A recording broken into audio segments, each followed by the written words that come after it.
Plunge, a podcast about how business owners decided to stop what they were doing and took the plunge to start their own business. We take a look at how they came to that decision and what those first crucial steps were in getting their businesses up and running. My name is Ciaran and I'll be your host for this episode. Today, I'm delighted to be joined by Andrew Van De Beek. He's the founder of accountancy firm Illuminate, which has ran for the last 10 years, and they're known for pushing the boundaries in their cloud-based advisory-led accounting firm. Illuminate have won multiple accounting industry awards and saw Andrew named as Australia's accounting industry thought leader of the year. Andrew also loves whiskey and will probably like to own a whiskey bar someday, so maybe we might touch on that in a minute. Andrew's also coming to the UK on a roadshow tour in May, with 3 events in Birmingham, Manchester and Edinburgh. And the event is called Who Cares? Accounting for Your Tomorrow. How are you, Andrew? How's it all going for you today?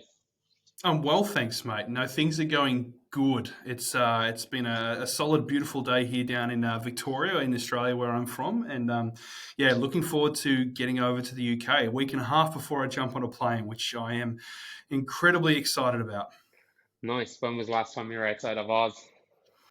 Oh, look, I would say the last time I was outside of Oz was probably when I went to the UK in 2019. I was over there to catch up and do some accounting industry stuff there. So I was hoping to come back in 2020, and then obviously the dirty sea got in the way. And it's been on Australia quarantine for the last couple of years.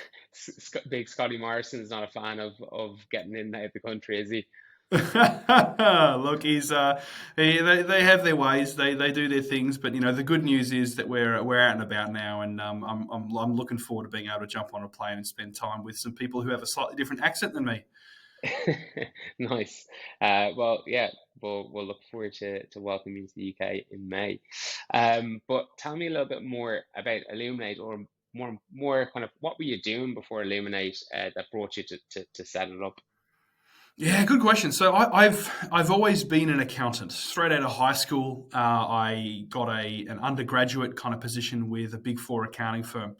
And for those of you who know me, might be like, you worked at a Big Four accounting firm? How the heck did that happen? So very quickly I learned that maybe I wasn't quite Big Four accounting firm material. And that's no beat on anyone that's in that space. It's just more of a recognition of who I am. But I spent 5, almost 6 years working there. Got my accounting qualification, got partway through my postgrad in terms of my CA qualifications. And then this beautiful thing called the global financial crisis hit way back when. And I found out that I no longer had a job. Whether I wanted one or not, I didn't have one. Yeah. And so I spent a bit of time thinking about, where do I want to go from here? And realizing that, these kind of large corporate environments, not my vibe. So I found myself a nice little suburban accounting firm close to where I grew up. And I spent a couple of years there. And I just kept on having this, this feeling of just being unfulfilled.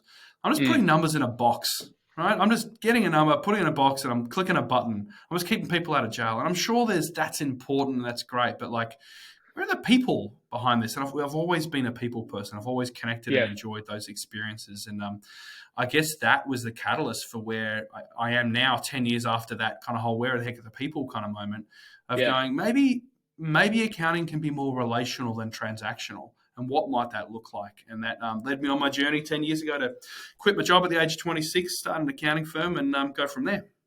Nice. And was it like a gradual progression to say, look, I need to go meet some people, or is it just a sudden light bulb moment, like, this is not that much fun, I need to do something about this? I love that you call it a light bulb moment. Illuminate, we have a light bulb as a logo, so good on-brand stuff there, my friend. No, it definitely was like just a baptism of fire, we could call it. Yeah. It was just, I was sitting there going, I want to do more, I want to be more connected. I've also, I feel like there's more purpose, and I wasn't sure the environment I was in was going to be one that allowed me to live that out.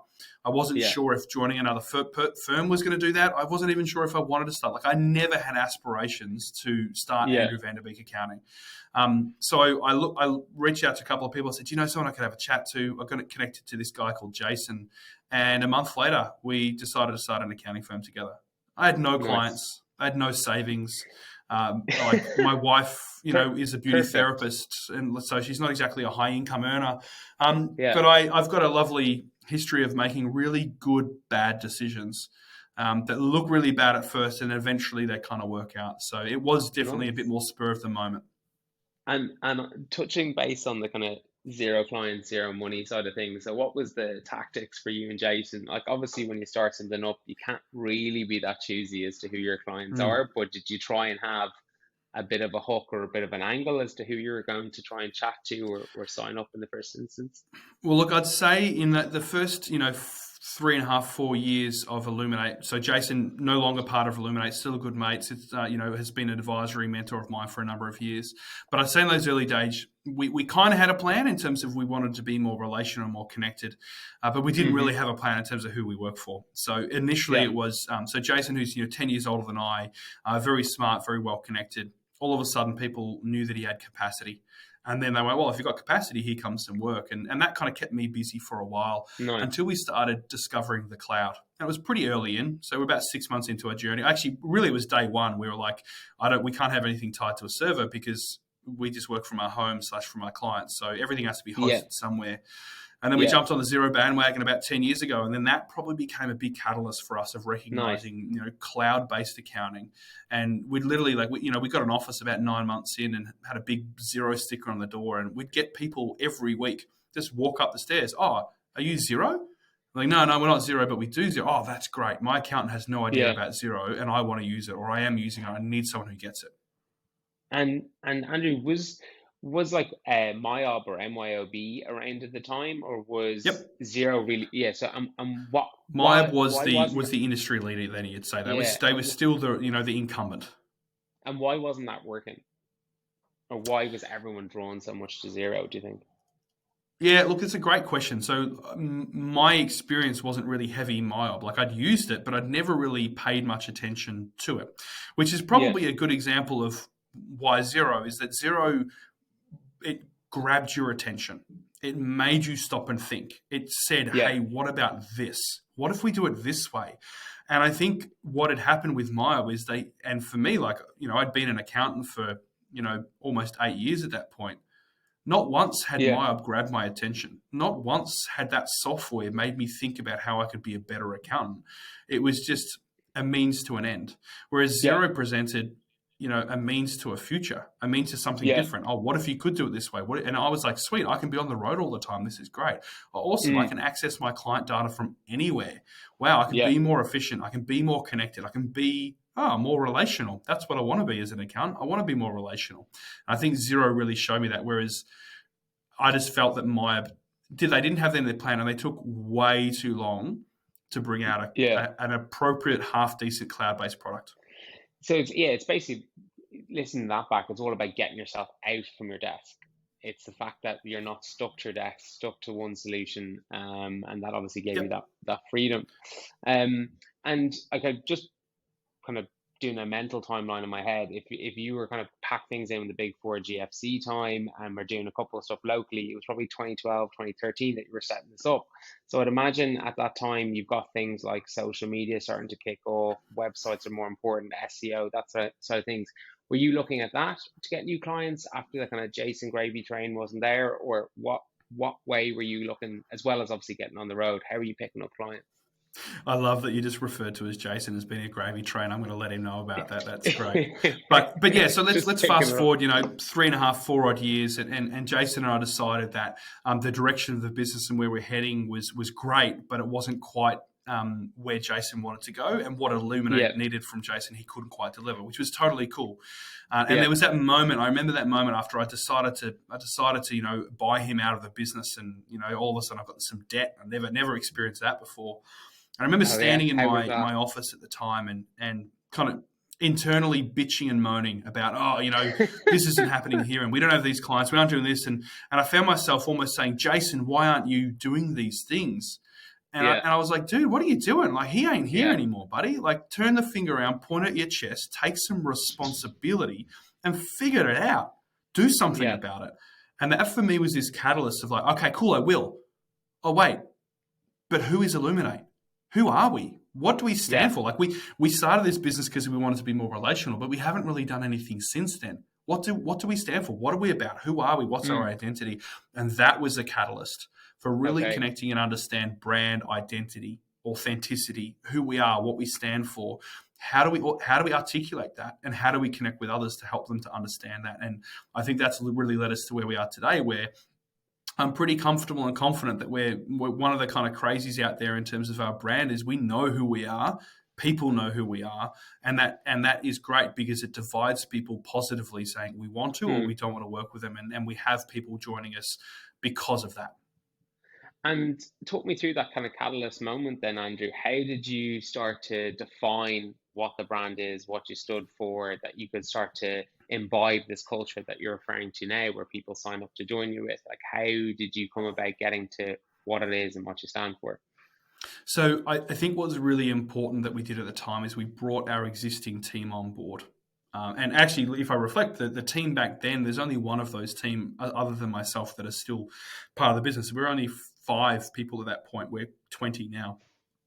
And we went away for a couple of days. We went to this place called Phillip Island. It's got a couple of nice surf beaches. I don't surf. I probably should. I don't know. And we spent a few days eating, drinking. We had a friend of our business who's a great kind of marketing storyteller came and spent a half a day with us unpacking that. And we asked a lot of questions around like, who are we? Like Mm. who do we work with? Why do we do that? Like if we work with these kind of people, where would you find them? What questions would they be asking? What are their interests? What is that about? And then conversely, who are you, Andrew? Who are you, rest of team? And then how do we take that ball of everything and we then kind of like clay, we model that out a little bit of Ghost style, right? We're all just, massaging the clay with the music playing in the background. And all of a sudden this beautiful picture of Illuminate comes and we go, oh crap. Like we're not one person. We're not one Yeah. idea. We're not one decisive thing. We have to be the collective of, and I'm constantly reminded that like, I have to be really careful that Andrew just doesn't think this is what it is and doesn't listen to other people. But it really Yeah. was getting away from the desk. It was gathering the people who are living and breathing this thing every day, having someone to help to coordinate that conversation, and Yeah. being very, very focused on we need to understand who we are, not who people want us to be. Because if Yeah. we just think about who people want us to be, what happens is you'll just become a copycat. You'll become Illuminate/Illuminine, right? You'll just go, oh, that Gotcha. works for them, so that should work for me. No. It's about who am I? What do we stand for? Who wants to work with us? And thus now I know how to find them.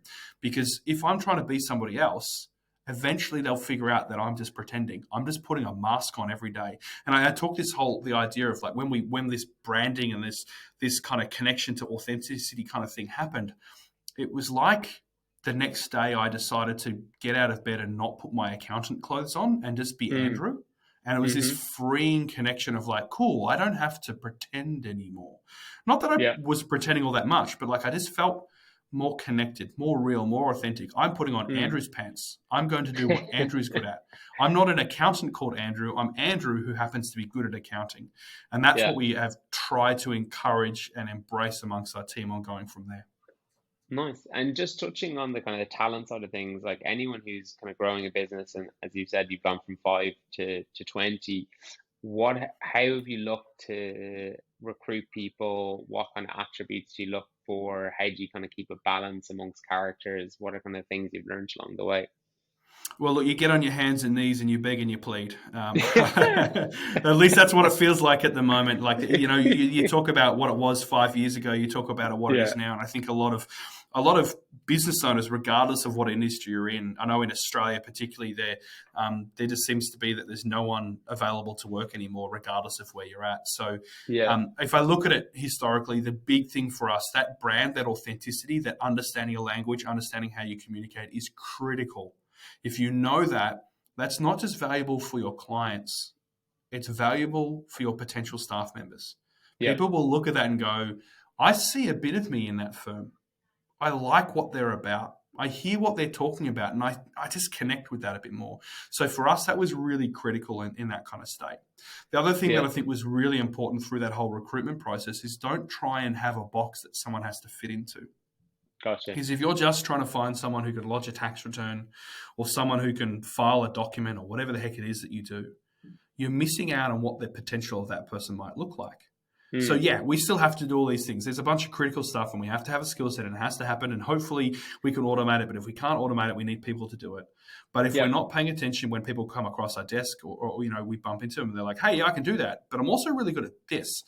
So, you know, Shane, who's in our team, who now leads all our tech stuff, who's I'm trying to remove him completely from anything to do with accounting. Kate in our team, who came on board as an accountant, who now leads our bookkeeping business. Like these people who have skill sets, and you go, how can I tap into that and provide you the opportunity to excel, which in turn helps my business to excel as well. Yeah, nice. So of all the 20, are they all accountants and have gone into potentially other areas within your business, or at some points you bring kind of non-accountant brains into your business? Well, look, we've got an administrative team and whatnot who are not accountants, but they're not necessarily doing accounting or potentially not even doing billable stuff. You know, we've got David in our team who looks after our marketing, community development kind of stuff. So he works a lot with me around, you know, our brand and the initiatives that we try to do to connect with our clients. You know, we brought in Jason a couple of years. Literally, I think it was like a month before COVID hit. We bumped into him, and then COVID hit, and like he worked for 2 years, and no one saw him, and then finally we're back out and about. But you know, he's an accountant, but he's also got a social work degree. He also co-owns a brewery and a winery, and he's run cafes, and so we look to bring in those skill sets. But I wouldn't say that I've gone real crazy and gone, oh, let's just bring in like someone who's good at that and has nothing to do with what we do, because what I've learnt over time is that you can go as crazy and wild as you like, but you still have to have the rest of your team on board with the decision. And if you go too far and too left of center and too all over the place, you lose them. And when you lose them, that new person that jumps on board won't have a good experience. And therefore, you'll have a lot of conflict internally, and you don't want to have that. Yep. One of the words that you kind of touched on many times is relations and relational. So it's obviously very important to your business. How do you manage that on, obviously you've one eye sometimes on winning new clients, but obviously keeping clients and giving them and growing with them is probably really, really important. So what have you learned in terms of good practices there? Yeah, look, I think it comes down to understanding the type of people that you're going to work well with before you start working with them. So you talked about, you know, did you accept any client back in the day? Yeah, we did. And then we learned that there were a bunch of people that we didn't actually connect or get along with. You know, we work really well with people in, you know, creative services, people in e-commerce, you know, alcohol, hospitality, you know, those kind of spaces we work really well in. But there's people in those areas that are absolute turds, and you don't want to work with them because they don't connect with you or they don't understand you. You know, I've learned that, you know, you connect really well with people that are 5, maybe 10 years either side of your age group because you're going through life at the same time. I can talk to them about the fact my 5-year-old keeps drawing on the wall with texters and it's driving me nuts, and they get it and they understand it. So we can have empathy and sympathy. We can connect there. So I think it's really important, first and foremost, from a relationship perspective, to be very protective of who you're working with, both staff, team, and your clients. So that works really well. I think secondly, then, you really need to understand that how do you actually show your clients that you give a crap about them? One big thing that we find, you know, whenever we pick up new clients, we ask them a lot of questions. Why are you coming here? What are you looking for? And you know, the top 3 the reasons we have for people changing accounts. One is they don't like surprises. They're sick of surprises, which is code for I keep getting a bill for 6-minute blocks and I don't know why. So stop invoicing me out of the blue. Start doing it, you know, recurring revenue. Start using Ignition and get them on regularly recurring direct deposits. Do that. They don't know what they're paying for. So the other one was, I want my accountant to be more proactive. Now, the problem is that clients don't know what the heck proactive means. But realistically, what it means for them is I want to know how much tax I have to pay before I have to pay it. So let me know what that looks like and help me to understand why. So cool, we'll do that. But the last one is where the kicker comes in. It's a little bit sad that we have to say this, but I want my accountant to have my best interest at heart. And that was number 3 in the most common reasons why people move accountants to Illuminate. And this is probably over hundreds of people I've met and conversed with over the years. So why is that? Why do they feel that their accountant doesn't care about them? Why do they feel that their accountant doesn't have their best interest at heart? So what can we do as an accountant to evidence that? And sometimes it's through communication, you know, providing good quality clarity in what we do as an accountant, how it goes about, when it's going to happen, so they don't have the surprises. They feel like we're proactive. Taking the time to ask questions beyond just numbers-based thing. So when I'm coming to the UK, I'm talking this whole idea of who cares accounting for you tomorrow. If people are running businesses that want to make more impact these days, They want to Hmm. contribute to society. They want to help people. Their accountant should be asking why that is, understanding what that is. And then when they're communicating Hmm. and delivering our accounting numbers-based services, connecting it back to that purpose. So I think that's one of the big things, Mm. understanding a client's purpose, understanding why they're doing, understanding what they want the outcome to look like, and recognizing that sometimes it's not what a stereotypically great financially performing business looks like. Yep. Sometimes they want to spend more time with their family. Sometimes they want to provide opportunities for people in their community. Sometimes it is about Yeah. making heaps of money. Maybe it's all of them at once, but you got to show them that you understand that, and you got to remind them Yeah. and connect with them and be real about it. Like, be authentic about that's what you care. Yeah. And if you don't care about it, then don't pretend. Don't pretend. Yeah. It's not worth it. Um, and then just touching back on the flip side of that, so we kind of alluded to like there's some turds out there, as he put it. How have you kind of, I suppose, kind of educated your team or new staff members on like the characters and the traits of like just bad client, drop it as soon as it's hot? Like, what have you kind of learned? Because I'm sure as accountants out there, everyone's experienced it. You might be just starting out your practice, you've got your first couple of clients, but you've just got a bad feeling in it. You try and drag through it because your early days, but at the end of the day, they're just complete and utter douche. How do you find ways to kind of identify that and cut ties? Yeah, that's a great one. So obviously we want to do that before we start working with them, right? So we want to have Yeah, some kind of ideally. parameters, some kind of lens that we go through. So ideally, whether that's your team or whether that's yourself, you should have a process that helps to identify that. So I'll always Yeah, ask, why are you leaving your accountant? And if yeah, I hear, oh, they're useless, they never respond to things, I needed this and they just weren't able to help me. And if it's quite aggressive, yeah, heavily, worded, I'll be like, I've got a feeling it might be that you're just an unreasonable client who doesn't understand that accountants have a lot on and that we can't yeah, respond in 30 seconds to your request. So it's really about initially asking those probing questions to understand what that looks like. So you want to hopefully not onboard them. Now, you say you have onboarded someone and maybe they were great initially and then they've gone through some rocky stuff. yeah, We need to understand, is this who they are as people? Or is yeah, this just something that's going on? So sometimes, team will be like, oh, offended, or this client's asking too much. And it's like, well, let's help to understand why they might be communicating that way. yeah, Are they stressed? Are they under? And this is where they're showing a client that you care is like, don't just ask them about the financial performance. Ask them what's going on in their world. How yeah, is life? What's happening? How's the family? Is everything okay?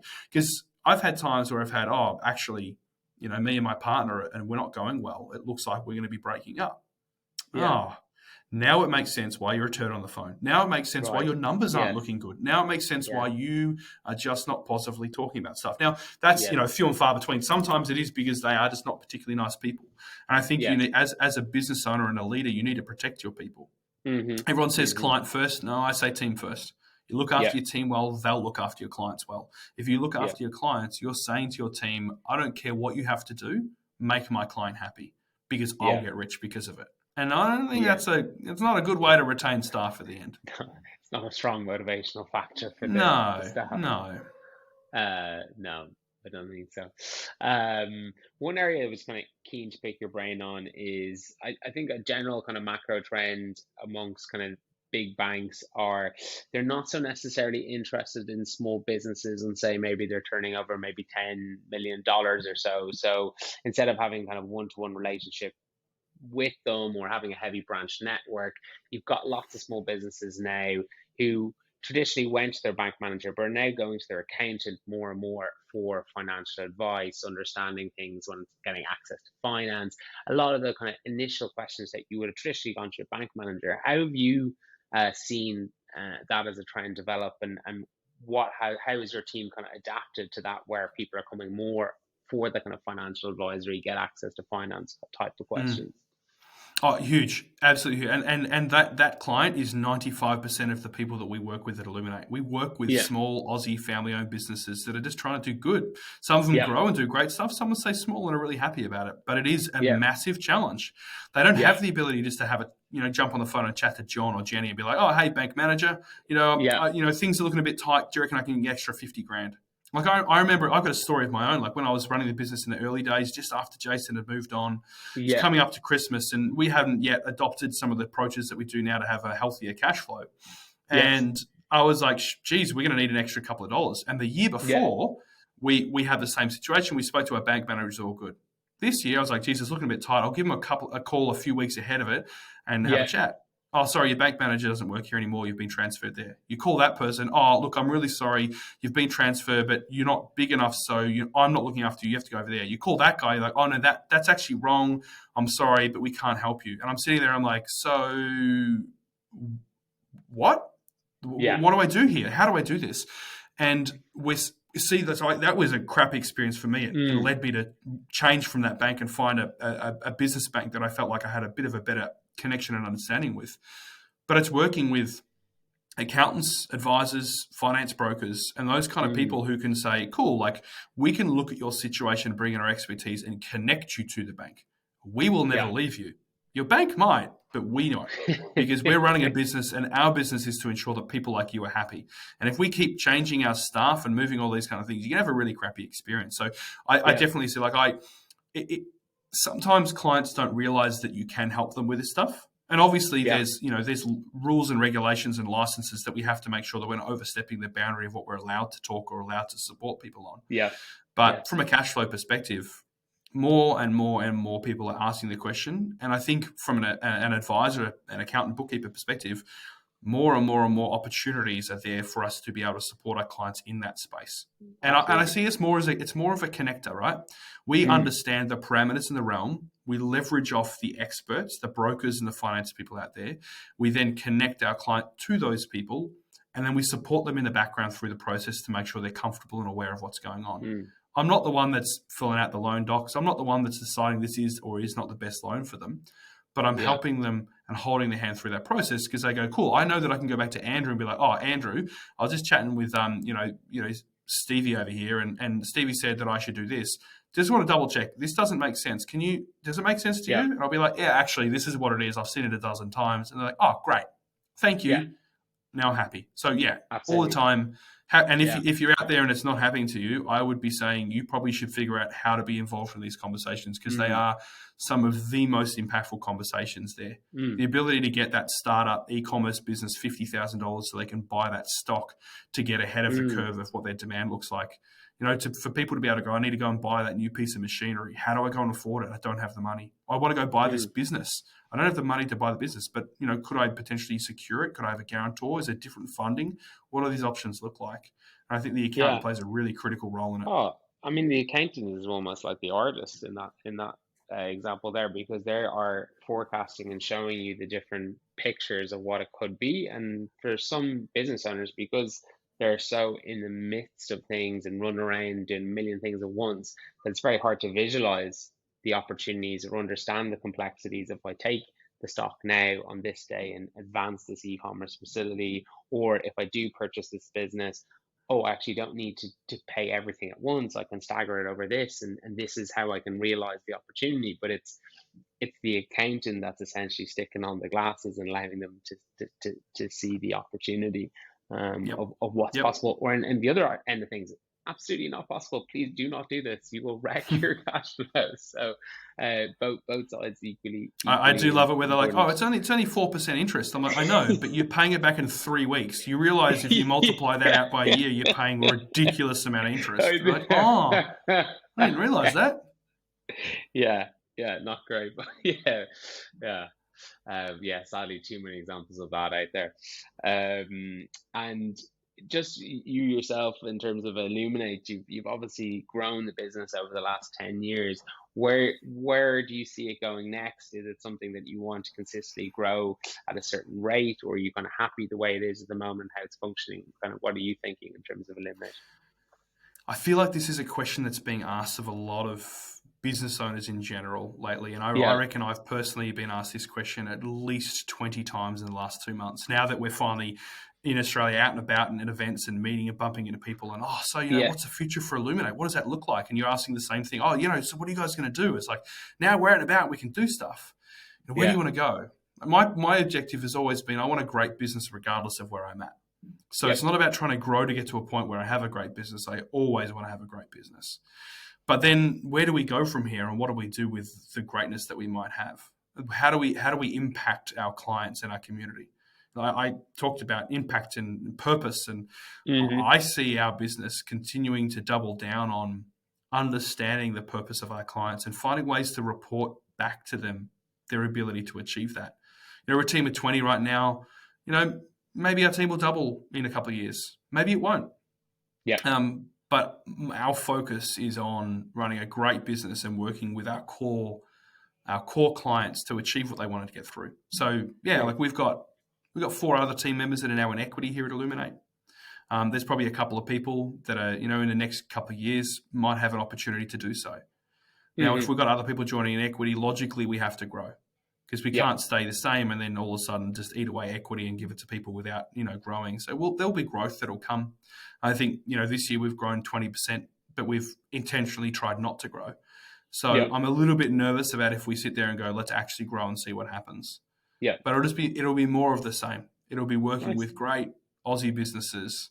It'll be meeting with them frequently. It'll be understanding what they're trying to achieve.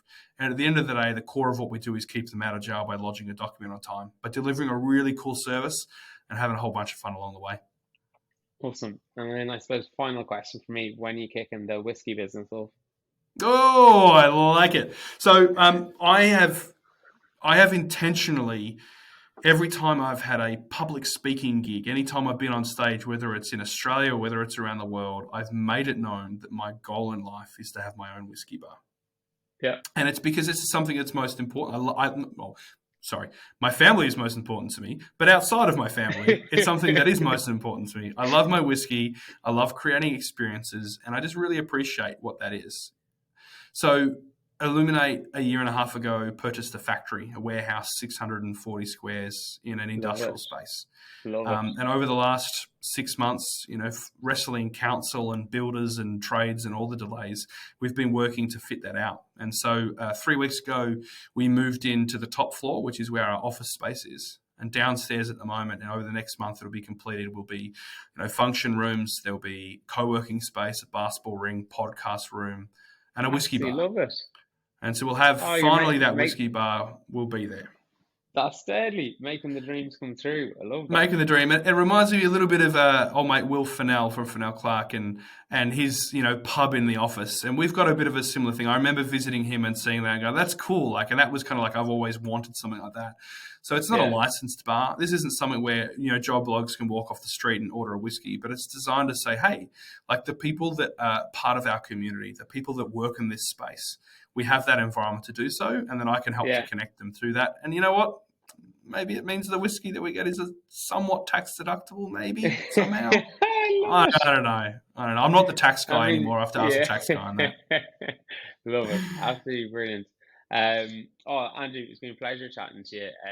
Thanks so much for spending your time chatting today, and wish you all the best for Illuminate, and hopefully get to see you in the UK when you come over here. Cheers, mate. I cannot wait to see everybody. Edinburgh, Manchester, Birmingham. You'll see me. I'll also be at London at Accountex and digital accounting show. So can't wait to see you all. I will see you at Accountex. Right on. Thanks so much.